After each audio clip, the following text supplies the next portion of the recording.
برنامه توجه است. بیننده های ارجمند السلام علیکم.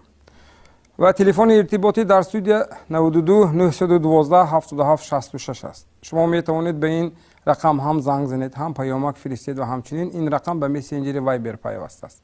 و شما می توانید وابسته به مسئله هایی که ما امروز می‌خوایم در برنامه مطرح کرده باشیم اندیشه خودتان رو نوشته ارسال کنید. و امروز ما تصمیم گرفتیم در موضوع همکاری مکتب و جامعه در راه مقاومت به افراطگرایی صحبت داشته باشیم و این لحظه من کارشناسان برنامه رو به شما معرفی میکنم. سیدزاده بهرام رجبلی، سردار خدمات پیشگیری حقوق ویرانکنی بین نابالغان و جوانان ریاست وزارت کارهای داخلی جمهوری تاجیکستان در ولایت سوخت، پالکونیکی میلیسیا. خوش آمدید میگم. بختیار حقبردیویچ سرحدوف، سرمتخصص ریاست معرفی ولایت سوخت. خوش آمدید میگم. منصور و عزیزه رفیقونه، روانشناس، استاد دانشگاه دولتی خوجند، دسینت کافدر عمومی دانشگاهی پسیکولوژی عمومی دانشگاه دولتی خوجند به نام اکادمیک باباجان غفورov. خوش آمدید میگم معلم. و خلمتوف حیدرعلی عبدالمؤمنویچ، ناظر شعبه معرفی ناحیه سپیتامین. خوش آمدید میگم استاد. در آغاز برنامه میخواهم برای آنکه ما و شما به موضوع مهمان عزیز نزدیکتر وارد شویم یک نواری را تهیه کردیم، یک گزارش از ناحیه سپیتامین از فعالیت یک مکتب تحصیلات میانه عمومی این ناحیه، مرکز ناحیه که در اینجا یک گروه فعال از گوییم جانب معارفی ناحیه و همچنین استادان و خوانندگان این مکتب تهیه شده است که واقعا در این سمت تا امروز کارهای نظارتی را در سمت مقاومت به افراطگرایی انجام داده شدند. ما از کارگردان برنامه خواهش میکنم این نوارا این لحظه نمایش داده باشه. مرحمت. انا همین گونه گروه ها برای نائل شدن به مقصد های خود به انا همین گونه وحشانیت و ترسانیدن انسانیت دست میزنند. این درس کشادی معلمی تاریخ ماهره یونسوی می باشد. موضوع درس پیشگیری و مقاومت به اکستریمیسم و تروریسم است. از درس امروزه ما خوانندگان به خلاصه آمدیم که سرچشمه همه پیشروی ها تنجیح و آسودگی کشور است. تنجیح و آسودگی باشد محض به جوانان یعنی ما وابسته است. در پیام سالانه خود به مجلس عالی پیشوای ملت بارها ابراز نمودند که جوانان باید از همه قشرهای جامعه بیشتر فعال باشند، تشبس‌های سازنده پیشنهاد نمایند، در حیات سیاسی و اجتماعی مملکت با دست و دل گرم و نیروی بنیادکارانه شرکت ورزند و خود را از همه خطر و خطرهای نامطلوب جهان معاصر به مثل تروریسم و اکستریمیسم امین نگاه دارند. ماهر یونسوف علوچی معارف است. سابقه کاری قریب 30 ساله دارد. روندهای معاصر تکنولوژی را می‌آموزد و شاگردان را می‌فهماند که استفاده اینترنت باید مقصدناک و منفعت بخش به آموزش باشد. وقتی که جوانان هم از همه این آگاه شده این می‌فهمند، به فکر من شامل شوی جوانان کم می‌شود. یا اینکه امروزها بیشتری همین گونه نوارها از با واسطه اینترنت مثال پخش شده ایستاده است. ما هیچ وقت گفته نمیتونیم که ما اینترنت منع میکنیم. این ناممکن است چون که جهان پیشرفته ایستاده است. به اینترنت هیچ وقت پیشرفته نمیتوانیم.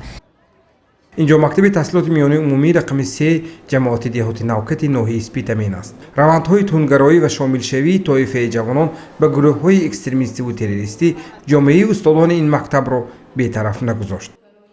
نقشه چاره‌بینی ترتیب دادیم در مکتب و اعضایان فعالی که هم از طرف خوانندگان و هم از طرف آموزگاران و معلمان تاریخ و حقوق ما جلب کرده است. نقشه چاره‌بینی یک ساله تشکیل کرده. در همین از روی نقشه سالانه مکتب ما 20 نفر خوانندگانی که هم در خواندن هم در کارهای جمعیتی فعال هستند ما با ویها الوهیده یک آموزگاری جوان ما همچون ترینر معلم پیشقدم حساب کرده ایستاده با سروری همین معلم اکمل علیماتوف 20 نفر خوانندگان ما طی 6 ماه درس دادیم.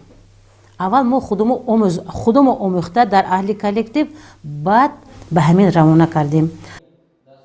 این تالار مکتب است. اینجا هر هفته درس های تربیوی میگذرد. 20 نفر جوانان فعال مکتب برای دیگر همسالان خود با راهبری استاد جوانشان اکمل علیماتوف درس مقاومت و پیشگیری از خطرهای اکستریمیسم را میآموزند.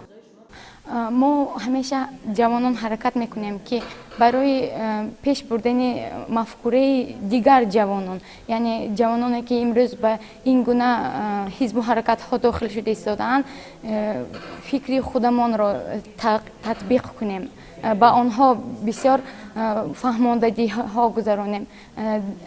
در مکتب نیست، برای این سمینارها گذرانده شده ایستاده است، در کوچه ها اکسیه ها گذرانده شده ایستاده است. بعدی که رفتن این چیز شما به بیگانه شدنش در کار نیست. انا همین ذخیره دانشه که مدتی سالها شما اینجا خودتون ما زم میکنید، آینده و البته موقعش وسیع کردن در کار، یعنی کارهای فهماندگی در کدام جامعه که شما اشغال نکنید همونجا باید شما فعال باشید، بی‌طرفی ظاهر نکنید. از همه نقصانی بدترین و شدیدترین این بی‌طرفی است. به گفته اهل‌دین ملیکوف، خواننده صنفی بالای این مکتب، اکثر نورسان و جوانان را شوق فهمیدن به شبکه‌های اجتماعی میبرد. از بس که قاعده استفاده بری آن را نمیدانند، در این فضای بی حد و کنار رهگم میزنند. با آن گروه شخصان داخل میشوند که از آن شبکه‌ها با راه‌های گوناگون استفاده می‌کنند. مثال به نفع خود نیو به همین وقت گذراندن. مثال یک شبکه اینترنتی آمد، آنها آن را کشیده می‌بینند و بعداً با در جستجوی همه شبکه‌هایی که شبکه بعد مثال از تروریسم اکستریمیسم آمد، باز در جستجوی آن همان میشود و همان شخصان تاثیر کرده می‌رود. در مکتب تحصیلات میانی عمومی رقم 3 به نام عبدالرحمن جامی جماعت نوکت ناحیه اسپیتامین 1847 نفر خواننده در 2 بحث تحصیل میکنند. برای آنها 80 نفر آموزگاران که 7 نفری آنها اعلاچی معارف تاجیکستان و 1 نفرشان عنوان کارمند شایسته دارند درس میگویند. طبق نقشه کاری آنها چنین وقایع ها را در مکتب با والدان خوانندگان خود نیز تشکیل میکنند. شاگردان فعالشان باشد، هر یکی در محل زیست خود کارهای فهماندهی میبرند.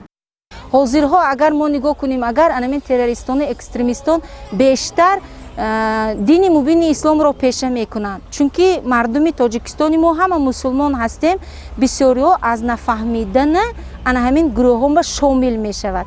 این چخیلی که در برآمدهایشان پرزیدنتمان امام علی رحمان گفته گذشته بودند که تروریستان نه وطن دارند و نه دین دارند، چونکه در حقیقت ما اینا از همین ترکت هایی که از همین وحشانیت هایی که دیده ایستاده ما خلاصه برآورده گفته میتوانیم که چخیل به وی مسلمان میشد که وی کشتار صادر کرده ایستاده است، مثال وی ترکت تر کنده ایستاده است، کشته ایستاده است. هیچ گجای دینی مبین اسلام به کشتن آدم یا که بفرق شدن نسبت اویلش یا که مادرش پدرش گفته نشده است. رهبریت و آموزگاران مکتب بر این نظرند که چنین معرکه اطلاعاتی در سمت پیشگیری و مقاومت بر رویه‌های اکستریمیستی و تروریستی و تربیت تفکری سازنده و سالم مساعدت میکند. یک حکمتی هست، میگن که شنیدن کی بود مانند دیدن. چون رفتیم دیدیم آن چیزی که خودی ما همان روز در ناحیه اسپیتامین در همین مکتبی تحصیلاتی میانی عمومی رقمی 3 به نام عبدالرحمن جامی جماعت نوکت ناحیه اسپیتامین بودیم. واقعا به چشم خودمون دیدیم که اون چیزی که خوانندگان میگفتن این صمیمی بود، فهمیده بود، احساس میشد که وای میگن چیزی گویم اذیت کرده نیست.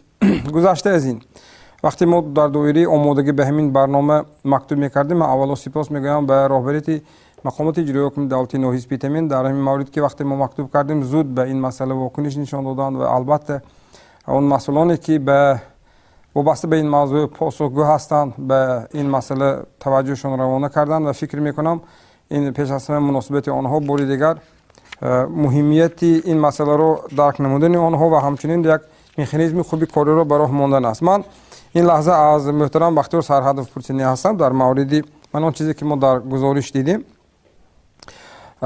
این در مثال یک مکتب امروز وضعیت همین گویم بردنی کارهای ترغیباتی تشویقاتی، کارهای فهماندهی، عموما فعال کردن همین جوانایی که به واسطه در آینده همچون یک آوانگارد پیشاهنگ این کار برای دیگر جوانان بوده میتونن در دیگر مکتب‌های شهر و نواحی‌های ولایت چگونه است؟ مرحبا. риёсати маориф вилоят дар асоси стратегияи миллии ҷумҳурии Тоҷикистон оид ба муқовимат бо экстремизм ва терроризм барои солҳои 2016-2020 нақши чорабиниҳои худро омода намуда дастраси риёсати шӯъбаҳои маорифи шаҳру ноҳияҳо гаронда шудааст.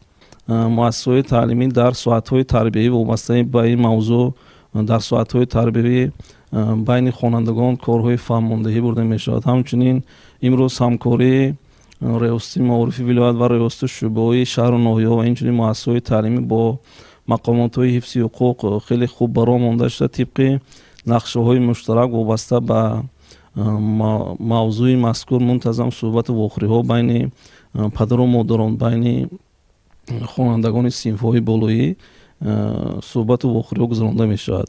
Нисбат ба солҳои қаблӣ имрӯз ҳамкории падару модарон бо муассисаҳои таълимӣ хеле хуб бароҳ монда шудааст ва ҳаминро бояд қайд намуд, ки ҳоло ҳам баъзе падар модароне ҳам ёфт мешаванд, ки дар вақтҳои муайян гардида ба муассисаи таълимӣ ҳозир намешаванд ва ҳамчунин аз таълиму тарбияи фарзанди худ огоҳ нестанд ва ҳамчунин ҳамкории худро бо муассисаҳои таълимӣ на он қадар зич бароҳ монданд.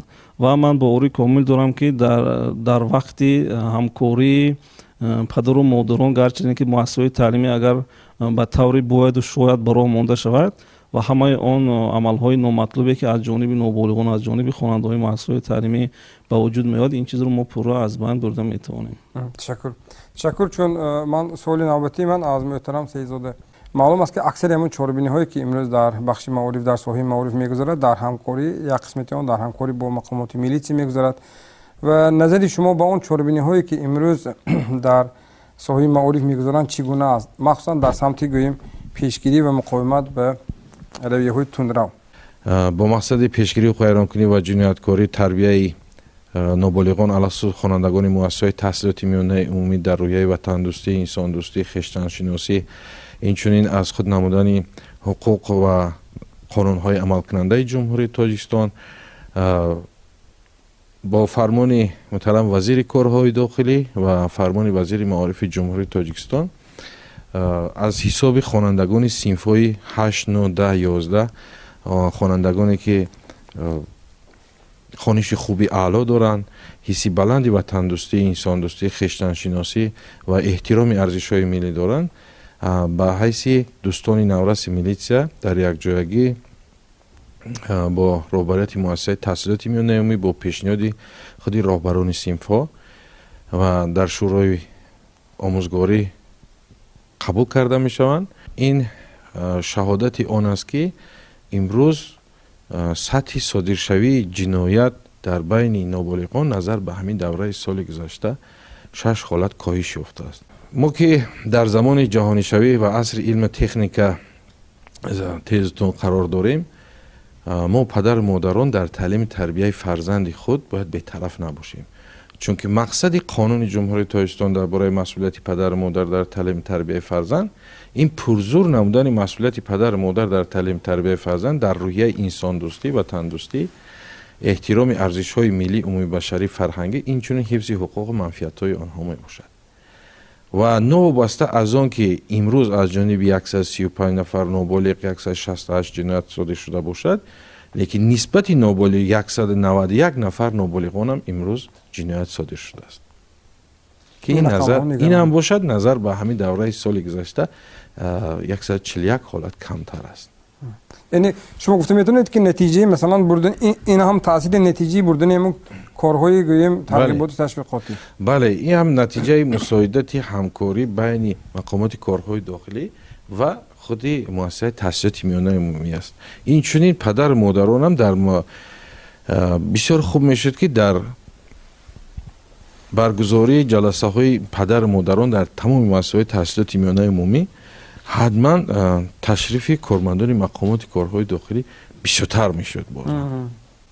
бозам бисёртар мешуд, чунки худи талаботи қонун мо даи ҳафт ки ҳуқуқу будадории падару модара дар таълими ҳуқуқи падару модар дар таълими тарбияи фарзанд муқаррар кардааст.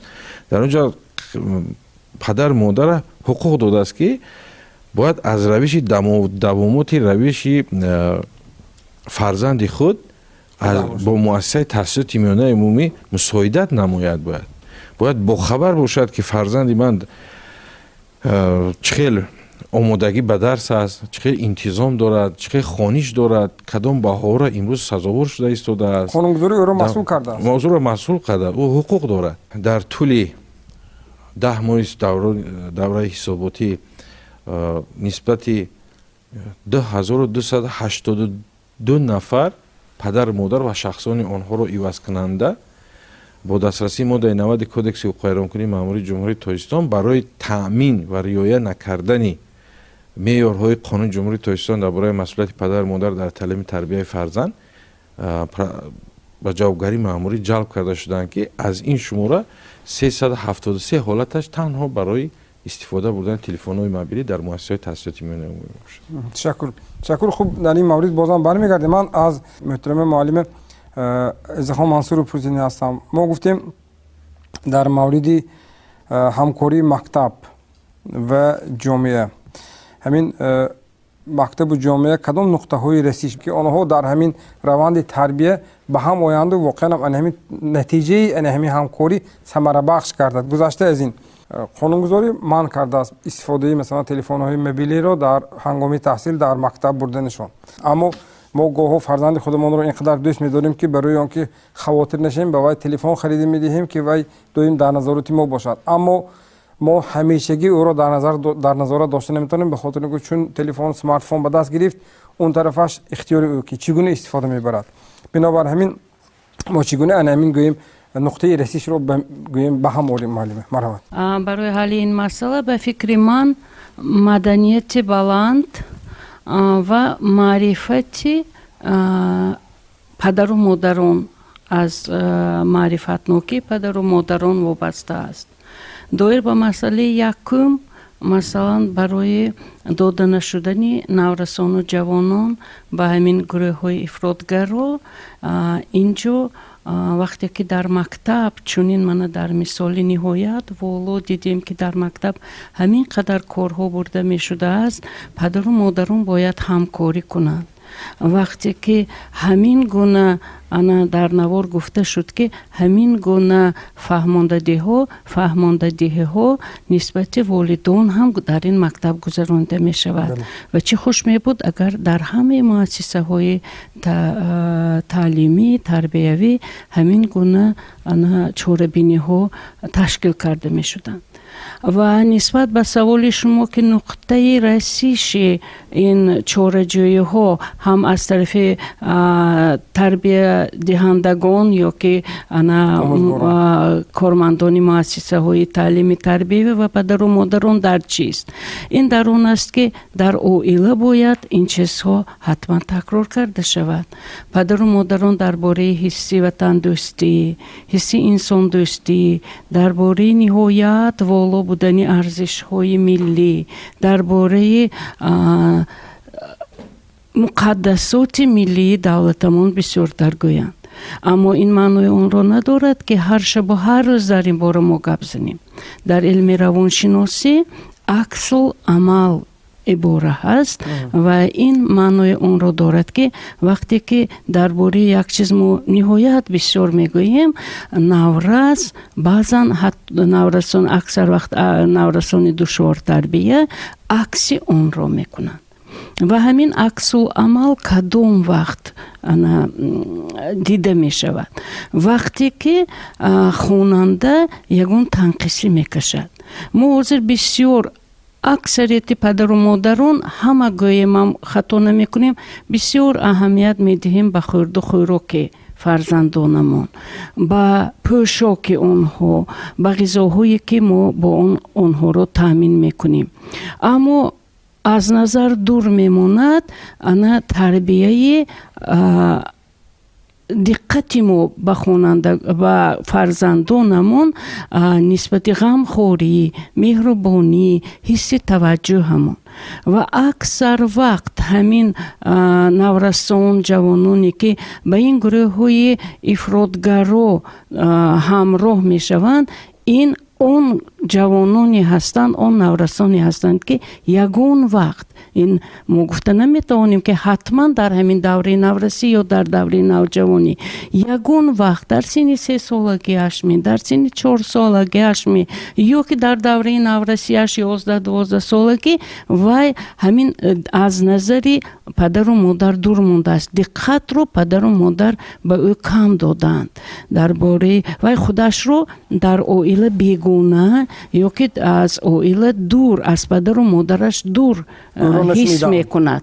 ӯро нашуниданд, дарди ӯро нафаҳмиданд ва мумкин аст дар мактабҳо муаллимон ба онҳо дар бораи ин чизҳо мегӯянд, кӯшиш мекунанд ки дар нақши падару модар ҳатто бисёр вақт муаллимон кӯшиш мекунанд ки нақши падару модарро низ бозанд, аммо ин барои фарзанд кам аст.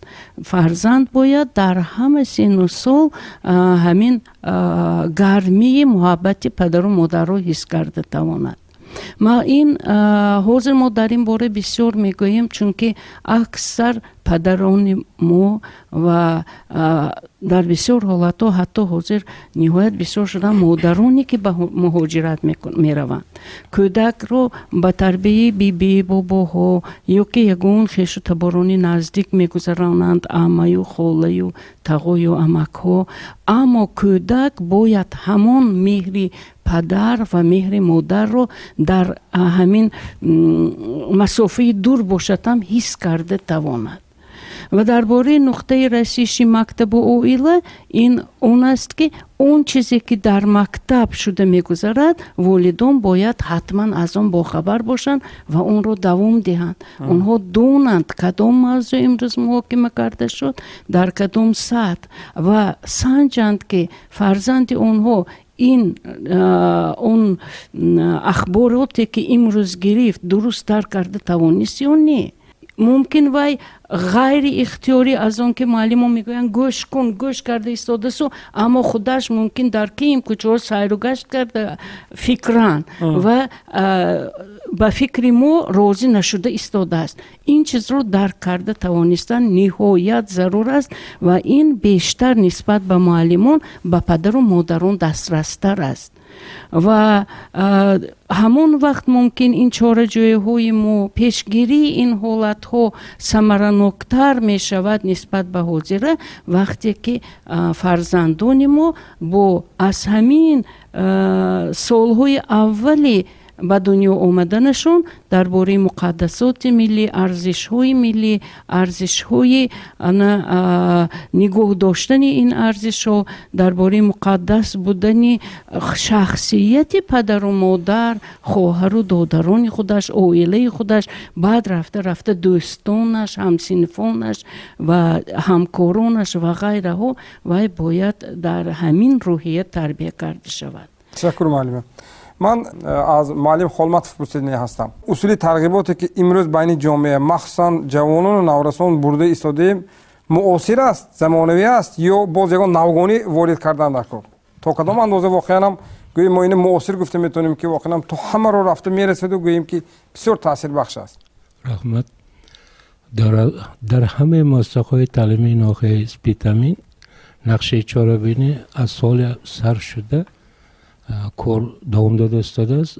аз он ҷумла агар мегирем як семинар машварати доимо амалкунандаи ҷонишинони директор ои тарбия мегирем, ино ҳар моҳ якта чорабинӣ бахшида масъалаи мазкур, пешгирии ҷиноят содиркунӣ, пешгирии терроризм, ифротгорӣ, аз он ҷумла муқовимат бар ифротгароӣ якта чорабинӣ ташкил мекунад. оиди иҷроиши корҳои мазкур якта ҷонишини директор ҳисоботи як моҳа медиҳад. аз он ҷумла 2 нафар директор дар як моҳ дар шӯраи шӯъбаи маориф ҳисобот медиҳад ки чӣ кор ташкил шуд, дар байни як моҳ корҳо дар самти чӣ хел иҷро карда шуда ҳисобото мешунанд, баъд қарор ташкил мекунад. навигари гӯем агар як сол ба мо озмунхо ташкил мекунем. масалан озмунхои агар нав гуфтанам мумкин беҳтарин китобдор, беҳтарин китобхон, аз он ҷумла беҳтарин роҳбари синф و بهترین ترغیباتچی حقوقی آموزگار، یعنی آموزگاری فنی حقوق بهترین عضو گذارنده استاده است. از آن جمله یک جای با مقامات پروکراتور کارهای داخلی عاید اجراشی برنامه دولتی تعلیم تربیت حقوق شهروندان هر ماه یک تا درس کشاد تشکیل میکنیم، تکلیف میکنیم، اینا یک جای میگذارند. اینا من همین سال اینم اجرا کرده استاده است. این درس کشاد یک جای یک تا ساعت‌های تربیت کشاد تشکیل میکنیم. در دام این کارها یک هفته و یک روز در کشاد در روز تشکیل میکنیم. روزهای درهای کشاد تشکیل میکنیم. این خواهیم همه اشتراک میکند، یک جای اینو جمع بس میشد. رحمت معلم، من یک نکته رو از همه شما پرسیدین هستم محترم مهمان عزیز. فرصت رسید که ما از شماره به صفت گذاریم. مثلا خب معلم البته گفتنی نیستم، واقعا اون چیزی که ما نشان دادیم واقعیت است، این چیزی ساخته نیست، حقیقت است. و مثلا ما عادتا چیکار میکنیم وقتی یک چاره‌بینی میگذاریم حتما پی اون حساباتش است، اما ما فکر میکنیم که مثلا همون چاره‌بینی ما تا کجا به کی رفته تاثیر گذاشته. یعنی سخن درباره صفت میرود. ما گفتیم برنامه قبلی در مورد مشاهده ها در مثال شهر اسفره بود و علاقه مناسبت دیگر کردن و از اصول های معاصری گوییم مقاومت کاربری کردن نتیجه های خوب داده شده است. خود نماینده ریاستی جوانان که در برنامه اشتراک کرده بودند اون کس هم در همین مثال گفتن که چاره‌بینی که سال 2016 داشتن در سال 2019 علاقه اون نفران، اون جوانایی که مثلا شدت داشتن، اون شدت ها علاقه دیگر احساس نمیشد و مشکلی ها خیلی گویم حل خودشون یافتند. یعنی آنها در جایش رفته دیده آموخته از همون اصول های کاربری کردند که تاثیر گذاشته توانستند. گذشته از این همکاری اون چیزی که شما گفتید در مورد تقویت بخشیدن همکاری بین مقامات میلیسیه.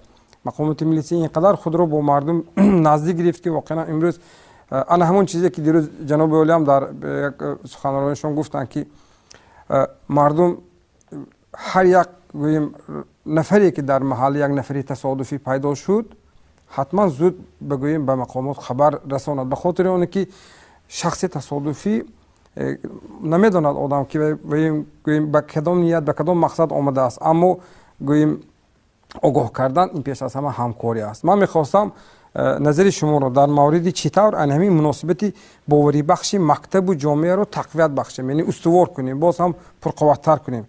مثلا در حالی که قانون قبول شد در مورد مسئولیت والدین در تعلیم و تربیت فرزند و گاه هنوزم چیزی که شما محترم بختیار سرهدف این مسئله بیان گفتید که گاه والدان وامی خورن که هنوزم فکر میکنن که مکتب چون فرزند من از خانه مکتب رفت معلمش تربیت کند و مثلا کم آدمان آگاه هستند که مثلا همین گونه قانون هست که مسئولیت آنها رو بیشتر بیدار میکند و فرزند از فاصله مکتب تا خانه در بین جامعه هست که مثلا در همین راه گوییم گم شدنش میکنه. یعنی گم اینجا به معنی درون ناخونه که مثلا کسی او را نظارت نمیکند. اینجا معلم بسیار یک نکته گفته که وقتی فرزند از مکتب میرود یا مادرش پرسد یا پدرش پرسد که امروز چند ساعت میخوانی، درس آخرین شما ساعتی چند تمام میشود، یگان سوالی دشوار نیست. و ما چگونه مثلا این همین تقویت و همکاری و هم به همگیرایی به هم آوریم که واقعا والدان گویند که ها این فرزند مکتب رفته شده است، جایی که تعلیم میگیرد، جایی که سوادش بلند میشد، من باید به معلمان آنها کمک کنم در سیمای معلم دوستی خودش رو بیند، نه گوییم نفری پرابلم سازه.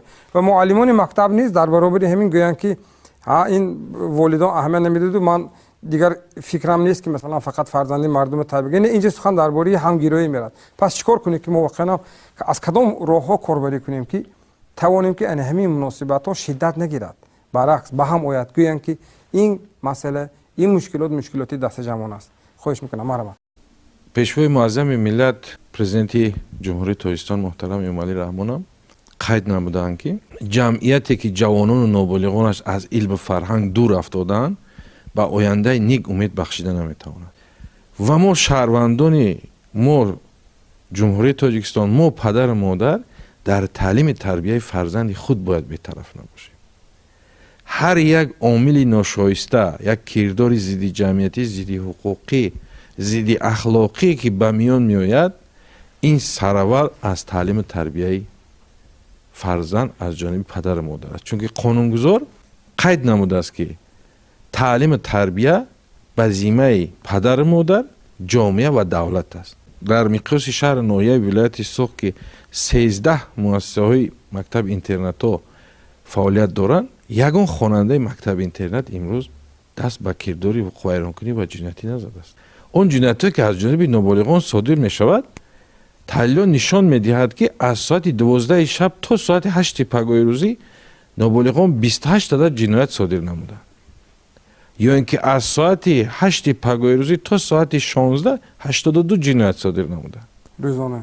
بله. و از ساعت 16 تا ساعت 12 شب 58 جنایت صادر نمودند که جمع 160 جنایت رو در بر میگیرد. مگر این بی‌طرفی بی‌مسئولیتی پدر و مادر در تعلیم تربیت فرزند خیش نیست که نمیپرسد چخیل فرزندی من در ساعت 12 تا 8 سحر در خانه نیست، من چخیل امروز خواب روم، خود من آرام ایستکنم. یا اینکه از این 168 جنایتی که نابالغان صادر نمودند، 102 جنایت در جای جمعیتی صادر شده است. جای جمعیتی گفته اون موضع منطقه را میگویند که در اونجا گشت و گذار شهروندان است و این نابالغ است. ما جمعیت، ما شهروندان در تعلیم تربیه فرزند ملت خود باید به طرف نباشیم و هر یک کردار ناشایسته که ما ضد حقوق اخلاقی جمعیتی که میبینیم، ما باید خودمون ایراد گیریم. ما نگاه نکنیم که باید پدر مادرش در اون موضع هست یا نیست یا نادرست است. ما نگاه نکنیم که مقامات حفظ حقوق هست یا نیست. ما شهروندان ما هم میتوانیم بی‌طرف نباشیم. بی‌طرف باید نباشیم. و 59 جنایت در منزل استقامتی یا اینکه 7 جنایت نابالغان در خود مؤسسه تحصیلات میانه عمومی کردند. و امروز چقدر که جنایت‌های اکستریمیستی و تروریستی و که به واسطه استراتژی ملی ما امروز موردی محاکمه قرار داده ایستادیم، در قانونگذار در پدر و مادر عهده‌دار نموده است که با فرزندان تماشای فیلم های اکستریمیستی، تروریستی، زورآوری و پورنوگرافی را منع نمایند. این چنین پهن نمودن فیلم های زورآوری، اکستریمیستی، تروریستی و پورنوگرافی را منع نمایند. ببینید که ما خودمون به دست خودمون به فرزندان تلفنی موبیلی میدیم و تلفن های موبیلی که قیمتی که همه شبکه‌های اجتماعی دا تیز رسیده در آید و صورت تیز. ما میدونیم کلانسالو تلفن موبیلی به سلامتی انسان بنیاد ضرر کلان داره، به سلامتیش. حالا به مفکوره ویا حالا مفکورش اون طرف است. وقتی که شبکه‌های اینترنتی که در اومد و دنیا در درونی وی است و البته با خبر می شود.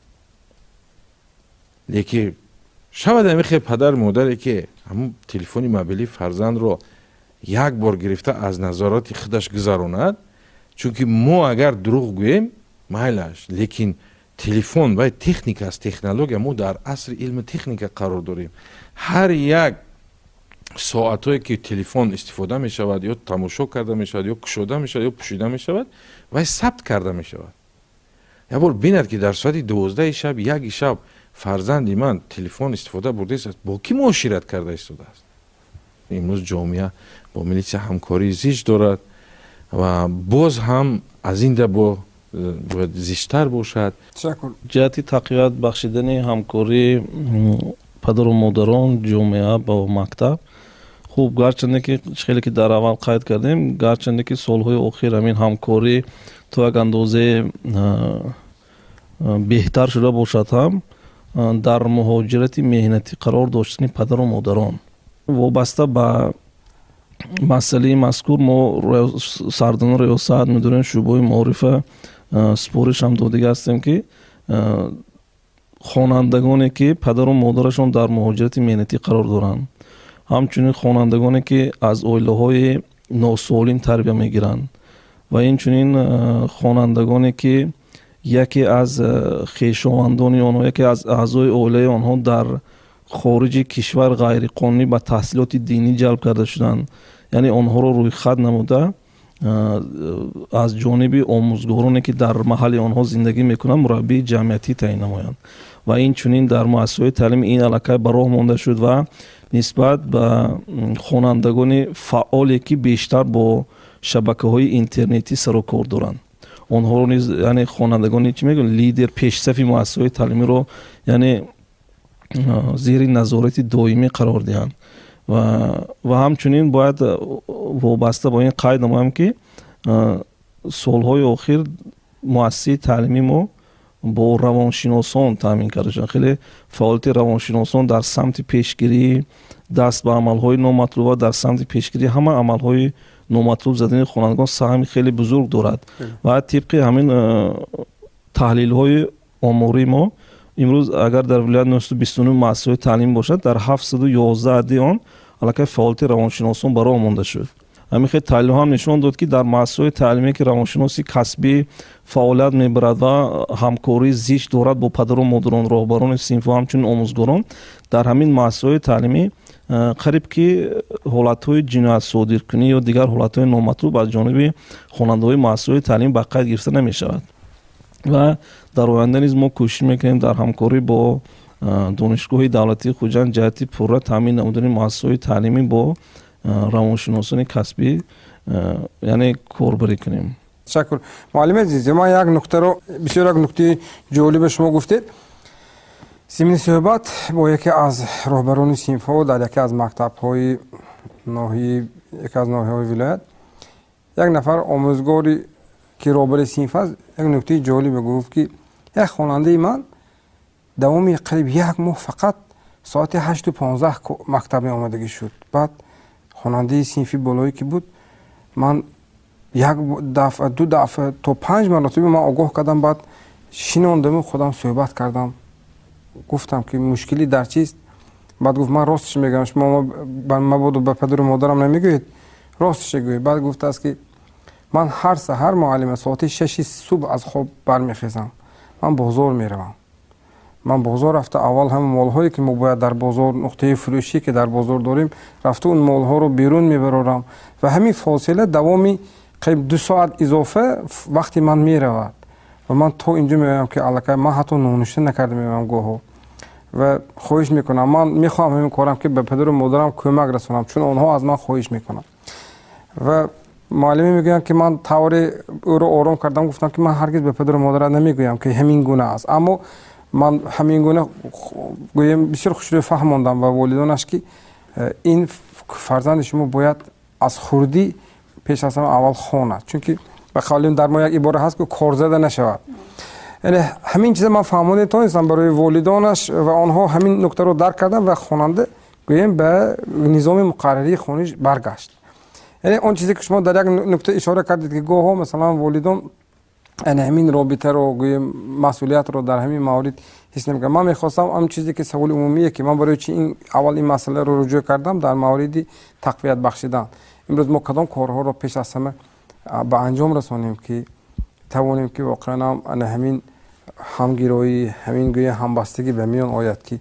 воқеан ин ҳамгироӣ танҳо барои беҳбудӣ кор шавад ва нашавад ки ҳамин дар фосила вай ҷавон эътироз кунад оянда ягон як нафари гӯем зараррасони ҷомеа шавад.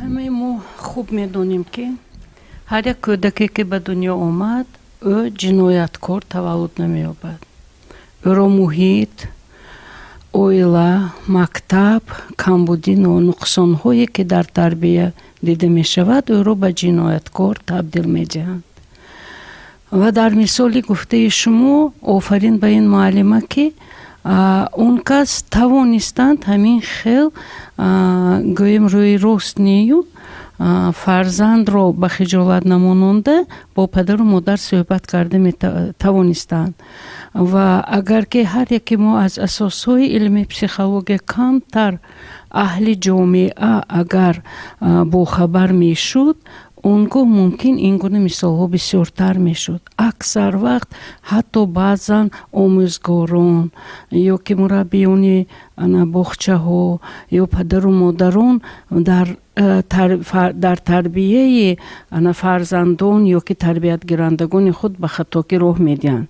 ин аз надонистани ё ки онҳо омӯзгорону мураббияҳо асосҳои илми психологияро медонанд ку афсӯс ки дар рафти фаъолияташон онро риоя намекунанд, фаромӯш мекунанд. ва дар якчанд баромадҳои худашон сарвари давлат, асосгузори сулҳу ваҳдати миллӣ ҷаноби олӣ муҳтарам эмомалӣ раҳмон якчанд маротиба дар баромадҳои худашон қайд карданд ки илми равоншиносӣ бояд густариш дода шавад ва оммавӣ карда шавад. оммавӣ кардан ин маънои онро дорад ки на фақат шахсоне ки ин илмро омӯхтанд, балки ҳамаи аҳли ҷомеа аз асосҳои он бохабар бошад.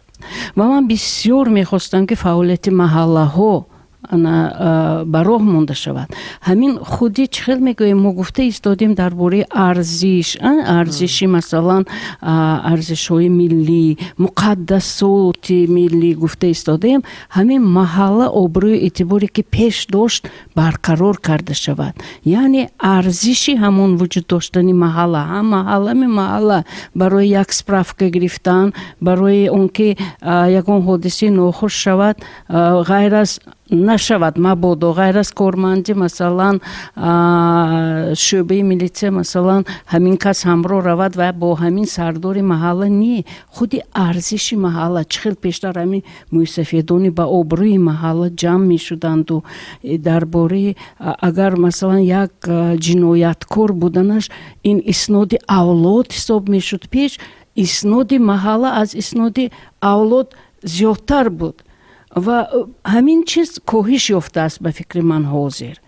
гӯё ки вай ҳамсояи ман вай кораш набошад. ана инҷо баромадкунандагон устодони азиз гуфтанд, якчанд бор қайд карданд ки ҷомеа бояд ҳатман ҳамроҳ бошад ба фаъолияти мактабу муассисаи таълимию оила. ана ҳамин чиз мумкин ки ин ҳамкориро нишон медиҳад. ва ғайр аз ин мо бетараф шудаем ба он тарбияи ҳамон масалан аҳли маҳалла ё ки ба тарбияи ҳамон калонсолони авлод, ба тарбияи кӯдакону наврасон. чунки кӯдак дар муҳит тарбия меёбад ва вақте ки вай аз мактаб мебарояд то хонааш рафтан ба якчанд гурӯҳҳо вай сару кор дорад ва байни ҳамин гурӯҳҳо мумкин ҳаст ҳамон ҷавоне ки ба гурӯҳи манфии иҷтимоӣ мансуб асту ин тарафдорони гурӯҳи ё аъзоёни гурӯҳи манфии иҷтимоӣ онҳо мехоҳанд ки сафи худашон зиёд бошад, бо роҳҳои гуногун, ҳатто бо роҳи фиреб ё ваъда кардан ба ягон чиз ё ки мегӯем ки дили ӯро ёфта тавонистан. ин иборае аст ки мо дар урфият мегӯем дили касеро ёфта тавонистан. дар психология донистани хусусиятҳои психологии вай мефаҳмад аз чашмонаш, аз рафтораш, аз кирдораш мефаҳмад ки кӯдак қаноатманд нест. биё инҷа мегӯяд мактаба яктараф мон, оилата яктараф мон, ман туя як ҷо мебарам ки кайф мекунӣ, ё ки биё ана ин хел ба ҳамон шомил шудани кӯдак дар як лаҳза падару модар метавонад аз кӯдаки намунавии худаш ба кӯдаке ки шомил шуд. ва як чизе ки гуфтам мехостам,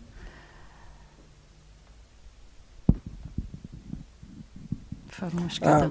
вақти гап ҳамин албатта гуфтан дар кор гуфтам. агар то фурсате ки муаллим Холматов сухан мекунад, агар хотиратон омад ҳатман биён мекунед. хуб муаллим, назари шумо ҳамин масъала ба чӣ гуна аст? раҳмат. боз зич алоқаи мактаб падару модар бозтар зич кардан дар кор. бояд ҳар рӯз падару модаро мактабба биёд, шинад, гӯш кунад, тарбияи чӣ хел бинад фарзанди худ, сатҳи донишӣ чӣ қадар шинад бинад. ҳамтун нагуфтагӣ ку бипир марав дар амонӣ ҳарчанд скандари замонӣ. мо хушбахтона ба давлати демократии ҳуқуқбунёд дунявӣ ягона ки орзуҳои деринаи миллати тоҷик буд, мо ба озодӣ расидаем.